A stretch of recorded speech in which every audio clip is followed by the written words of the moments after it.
गिनती नहीं। या अल्लाह ऐसा क्या फरमाया? इसलिए ताकि जहां अगर कोई नमाजें पढ़ ले मगर उसका अकीदा बद हो तो कयामत को तोल में नहीं आएगा। मैं ये नहीं देखता कि तादाद कितनी है, मैं ये देखता हूं कि क्वालिटी क्या है। और कुल उम्मत की इबादतें एक तरफ, मगर मुस्तफा के सहाबी की इबादत। सिर्फ एक हदीस पाक का इशारा कर देता हूं। हुजूर ने फरमाया बाद में आने वाले लोग अगर ओहद पहाड़ के बराबर सोना अल्लाह के रास्ते में खर्च कर दे, तोला माशा नहीं, ओहद पहाड़ के बराबर, लोहा पीतल नहीं, सोना अल्लाह के रास्ते में सदका कर दें, तो फरमाया मुझे आंखों से तक कर ईमान लाने वाले मेरे किसी साहबी की आधी मुट्ठी जौ के बराबर भी नहीं हो सकता। आधी मुट्ठी जौ अल्लाह के रास्ते में साहबी दे तो बाद वाला ओहद पहाड़ के बराबर सोना देकर भी अल्लाह के रास्ते में उसके बराबर नहीं हो सकता। तो अब ईमान से बताएं, कयामत के दिन जब अमल तुलेंगे तो सबसे आगे कौन होंगे? जो नमाज पढ़ ले हजरत मुहक्किक के इस्लाम के पीछे, वो तो खुश नसीबी पे मान करे कि मेरी नमाज की बड़ी शान के मैं मुहक्किक साहब किबला के पीछे पढ़ चुका हूं, मैं मुनाजिर इस्लाम के पीछे पढ़ चुका हूं, मैं हुजूर ख्वाजा जान मोहम्मद के पीछे नमाजें पढ़ता रहा हूं। मुझे बताओ उस शख्स की इबादत का मुकाम क्या होगा जिसने नमाजें पढ़ी हैं तो मुस्तफा जान रहमत के पीछे।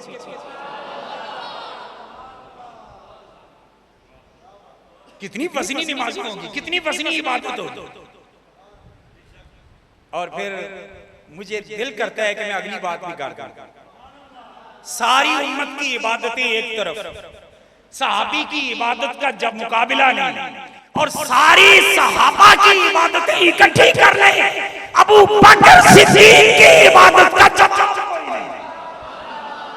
जिब्रील अमीन हुजूर की बारगाह में आए, मशहूर हदीस पाक है, आपने फरमाया कि जिब्रील आज दिल करता है मेरे यार उमर की शान बयान कर। तुसी भी फरमाइशां करते हो नाथ खां खतीब जी मां की शान बयान करो, हालांकि अब्बे बंदा नहीं मारा गया होगा, अब्बे की भी बड़ी शान, अब्बा मां इकट्ठे बनते हैं, ये नहीं है कि अब्बा फिर बाद में कहीं बनता हो। जी हाँ, बल्कि तारीख इंसानी में पहले अब्बा पैदा हुआ फिर अम्मा पैदा हुई। इसलिए अब्बा नूं ही चूली ते ना लटकाओ, खुदा दा वास्ता जी फलां शान सुनाओ, फलां शान सुनाओ, फरमाइशें करते हैं ना लोगों। मुझे इतना तो बताओ, मैं और आप फरमाइशें करें, माँ की शान बयान कर, अब्बे की शान बयान कर, मौला अली की शान बयान कर, इमाम हुसैन की शान बयान कर, हालांकि इमाम हसन की भी कुर्बानी चाहिए मगर हम उस तरफ तवज्जो नहीं देते। मगर मैं इतना पूछता हूं कि एक वो फरमाइश है जो मैं और आप करें, और एक वो फरमाइश है जो करने वाला इमामुल अंबिया और जिसको हुक्म फरमा रहे हैं वो है सैयदुल मलाइका।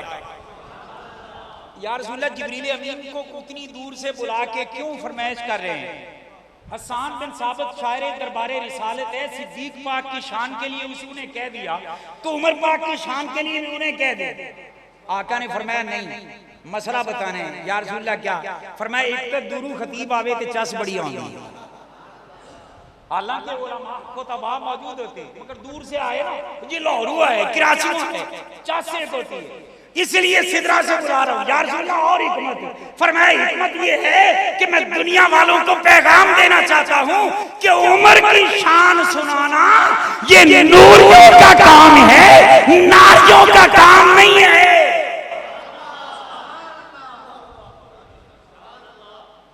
ये नूरियों का काम है। आका ने फरमाया हदीसनी भी फज़ाइल उमर इब्न खत्ताब, उमर बिन खत्ताब की शान बयान कर।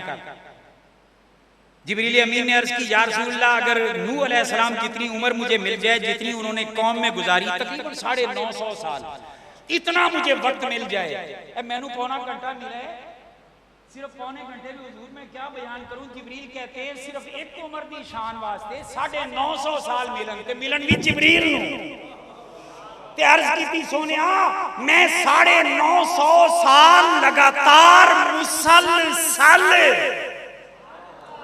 मेरा ख्याल है भूल गए, मैं मुसलसल शान फारूक आजम बयान करता रहूं तो 950 साल का अरसा खत्म हो जाए, उम्र फारूक की शान खत्म ना हो।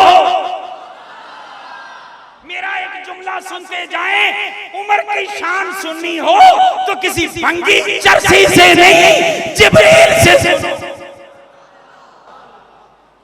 950 साल बयान, वक्त खत्म हो जाए, शान खत्म ना हो। अब अगली बात सुने, ये तो हुजूर के आर्डर की तामील की ना कि हदीसनी भी फज़ाइल उमर इब्न खत्ताब, मगर कुर्बान जाइए जिब्रील अमीन तेरी अजमत पर। जिब्रील ने आख्या सोने लगदे हथी तेरे यारे गार दी भी शान ना बयान कर दे। ਇਹਦਾ मतलब है उमर दी शान फरमाइश ते सिद्दीक़ अकबर दी शान बगैर फरमाइश दिल से। या रसूल अल्लाह मैं आपके यारे गार की शान ना बताऊं? फरमाया होगा बताओ।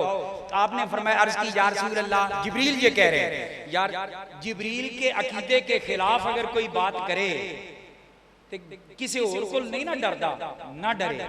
जिब्रील का एक मता ही काफी है, मलकुल मौत।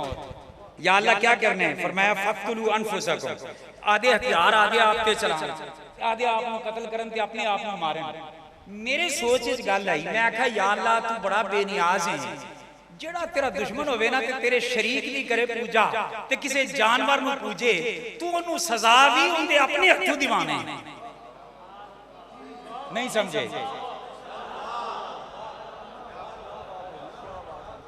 तेरे हथियार ते आपे ही मार, तेरे मुक्के ते तफे आपे ही मार। रब अपने बड़ा बेनियाज है, बड़ा बेनियाज है।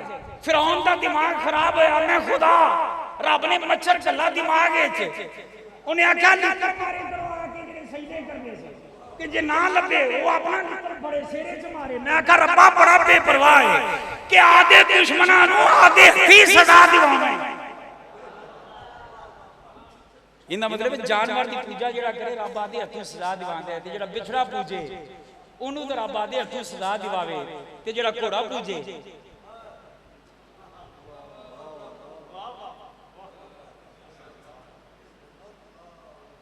मैं तनकीद नहीं कर रहा, मैं तो खैर मैं अर्ज ये कर रहा था कि जिब्रील अमीन अर्ज करते या रसूल अल्लाह सिद्दीक़ अकबर की भी शान लगे आपको बयान करता हूँ। इनका मतलब है सिद्दीक़ अकबर की शान बयान करने का शौक नूरियों के सरदार को भी है। भाई मैं मुझे कोई फरमाइश ना हो तो जो शय मैं बयान करूँ आप समझ जाएंगे ना कि ये मेरा दिल की आवाज है।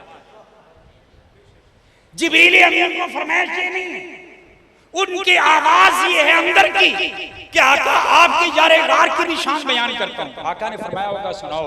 अर्ज की या रसूल अल्लाह एक आपका उम्र है, उनकी इतनी शान है कि 950 साल बयान करे कोई दुनिया का खतीब नहीं, बैतुल मामूर का खतीब जिब्रील बयान करे तो या रसूल अल्लाह उम्र खत्म हो जाए 950 साल, शान फारूक आजम खत्म ना हो।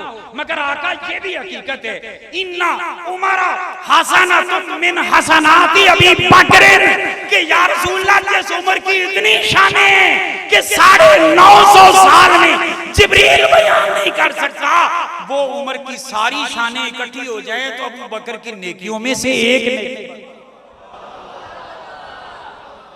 सिर्फ एक नेकी।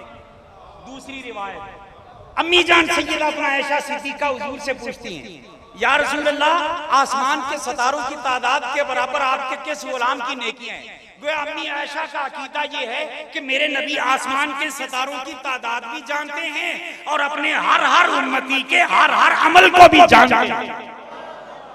अगर ये अकीदा ना होता तो अम्मी जान कभी सवाल ही ना करते। अच्छा जब पूछा तो हुजूर मुस्कुरा पड़े। हुजूर ने फरमाया आसमान की तादाद सितारों की तादाद के बराबर मेरे उम्र की नेकियां। कह लें सुभान अल्लाह। यार धक्के नाल सुभान अल्लाह कहलवाना पैंदा अपने आप को।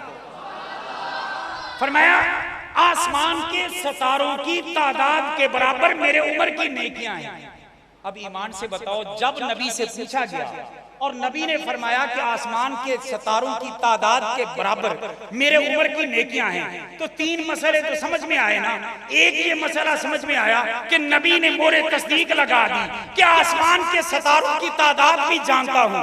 नबी ने ये भी मोहर लगा दी कि उम्र की नेकियां आसमान के सितारों जितनी हैं। अब तीसरी बात सुने, और जिसके दिल में ईमान है वो सुभान अल्लाह की गूंज लगा दे।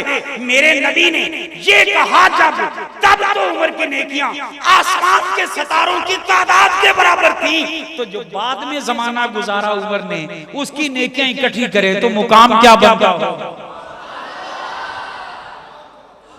आज पंगी चरसी उस उम्र के बकवास करे। उम्र की नेकियां सारी जमा करें, अबू बकर की नेकियों में से एक नेकी बनती है। ये किसने कहा? जिब्रील ने। और किसके सामने कहा? और नबी पाक ने इसकी तरदीद नहीं की। तो इसका मतलब है हदीस से मरफू तकरीरी का दर्जा है। बयान वो कर रहा है जो कुरान लाया है, तस्दीक वो कर रहा है जिस पर कुरान उतरा है। बात समझ रहे हैं? अब आगे है दूसरी हदीस। अम्मी जान ने पूछा, या रसूलल्लाह, आसमान के सितारों की तादाद के बराबर आपके किस गुलाम की नेकियां हैं? हुजूर ने फरमाया मेरे उम्र की नेकियां हैं। और साथ अम्मी जान ने पूछा कि अब मेरे अब्बा जी की नेकियां किधर है? तो माँ लोगों, तियों से प्यार किया करो, बेटियों से प्यार किया करो, बेटियों के पैदा होने पर न रोए करो। बेटे बड़ी शान है, मगर पुत्र बाज़ औक़ात अपने घर में रह के भी वो माँ बाप को नहीं पूछते जो हालात बन गए। बेटियां अगले घर में होकर भी माँ बाप से वफा करती, इसलिए बेटियों के साथ प्यार किया करें। अम्मी जान आयशा सिद्दीक़ा ने पूछा, या रसूल अल्लाह, मेरे अब्बा जान की नेकियां किधर गई? हुजूर मुस्कुरा के फरमाने लगे, और मेरा नबी किसी को मस्का लगाने के लिए बात नहीं करता कि किसी के लिए वो बात बढ़ा चढ़ा के करे ना, मेरा नबी ऐसा नहीं फरमाता। इसका मतलब मेरा नबी क्या कहता है? मेरे नबी की जबान साडे वास्ते कुरान, किसी और दा बयान चंगा। हुजूर ने फरमाया, मेरी आयशा, ये आसमान के सितारों की तादाद के बराबर तो मेरे उम्र की नेकियां हैं। रही बात तेरे बाप की नेकियों की, फरमाया इन्ना हसनात इन्ना जमीआ हसनात उम्र की सारी नेकियां सितारों की तादाद के बराबर। हसनातुन वाहिदातुन मिन हसनाति अबी बकर, फरमाया अबू बकर की नेकियों में से सिर्फ एक बनती है। और तीसरी हदीस पाक, मुश्किल कुशा मुर्तजा ताजदारे हलता, मौला अली शेर खुदा फरमाते हैं, हल आना इल्ला हसनातुन मिन हसनाति अबी बकर। फरमाया लोगों मैं क्या हूं, मुझसे ज्यादा कोई नहीं जानता। फरमाया बाबे मदीना को इल्म की जबान से सुनो। फरमाया मैं तो अबू बकर की नेकियों में से एक नेकी। दो नेकियां हो गई, एक उमर और एक मौला अली पाक। तीसरी नेकी सुने और बात खत्म। मौला कायनात सिमैत तशरीफ फरमा है, दरबार है फारूक आजम का। तशरीफ लाते हैं हजरत बिलाल। मैं दोबारा नाम लेने लगा हूं, शायद आपको पता नहीं चला। हजरत बिलाल, मुअज्जिन रसूल बिलाल, मुअज्जिन रसूल बिलाल, आशिक़े मुस्तफ़ा बिलाल। माशाल्लाह, नारे तकबीर, नारे रिसालत। माशाल्लाह, आज तो बड़ी बड़ी ज़ियारतें हो रही हैं अल्हम्दुलिल्लाह।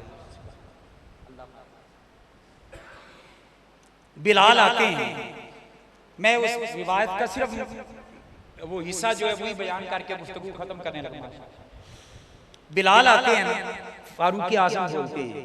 ये वही फारूक आजम है जिनके बारे में मैं इब्तिदा में बता चुका कि हुजूर ने फरमाया उमर की जबान पर हक बोलते हैं। उमर फारूक ने फरमाया इन्ना बिलालन, सुने तवज्जो से सुने, और मेरा ख्याल है अरबी मतन सुनकर ही सबके मुंह से सुभान अल्लाह निकलेगा।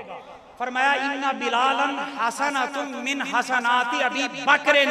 फरमाया ये बिलाल तो अबू बकर की नेकियों में से एक नेकी है। अब ईमान से बताएं, जैसे अबू बकर सिद्दीक की एक नेकी उमर, जैसे अबू बकर की एक नेकी मौला अली, और जैसे अबू बकर की एक नेकी बिलाल हो, उस अबू बकर की सारी नेकियां इकट्ठी कर ली जाएं तो मुकाम और दर्जा क्या बनता होगा। इसीलिए अहले सुन्नत का अकीदा है कि अफजलुल खल्क बाद अल अंबिया